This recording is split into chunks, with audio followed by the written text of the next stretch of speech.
মানুষ আমাদের চেয়ে অগ্রসর।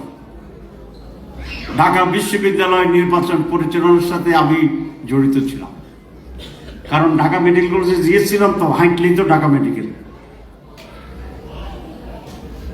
আমরা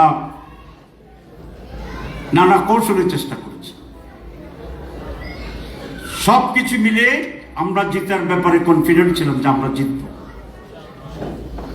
ফুল প্যানেলে জিতব, এটা কনফিডেন্ট ছিল না। আবার একটা দিকে ছুটে যেতে পারে এরকম একটা ভয়ও ছিল। এবং আল্লাহ আমাদেরকে জিতে দিয়েছে। যেটা আমরা বুঝতে পারি নাই সেটা হচ্ছে 5,000 আর 15,000 কত ভোটের ব্যবধানে আমরা জিতছি? না 10,000 না। আপনারা সবসময় ঠিক মতো বলতে পারবেন না, এর যে সমস্যা। যে 3 গুণ, আচ্ছা 3 গুণ আর 10,000 কথাটা কি এক হইল? সংখ্যা তো ঠিক আছে, কিন্তু প্রকাশটা কি করে? আমরা কি 10,000 জিতছি না 3 গুণে জিতছি? ঢাকা বিশ্ববিদ্যালয়ের ইতিহাসে 4টে রেকর্ড। 80-85% ভোট অতীতে কখনো কাস্ট হয়নি, রেকর্ড। 2,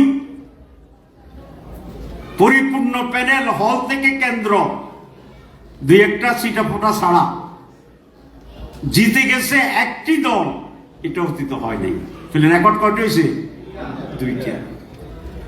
এত ভোটের ব্যবধানে 3 গুণ ভোট পাইয়ে জিতছে, এই রেকর্ড অতীতে আর আমার ধারণা ভবিষ্যতে হবে না। 3 গুণ তো 3 নম্বর রেকর্ড।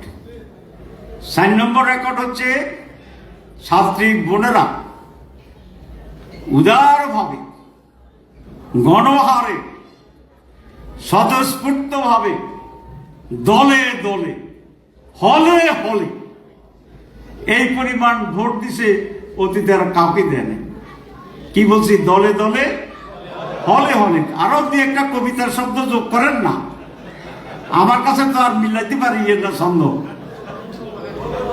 জি, আচ্ছা বলে বলে, আচ্ছা ঠিক আছে, আলহামদুলিল্লাহ বলেন।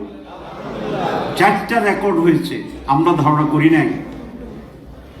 এর দ্বারা একটা প্রমাণ হয় মানুষ পরিবর্তন চাচ্ছে, পজিটিভ পরিবর্তন চাচ্ছে। আগে যুবকেরা ভাবতো যে আমি যত বেশি টিচিং করি মেয়েরা আমার তত পছন্দ করে। এবার দেখা গেল যারা টিচিং করে মেয়েরা পছন্দ করে না। ঠিক, আমি তো ঠিক কথাই বলতে এসেছি।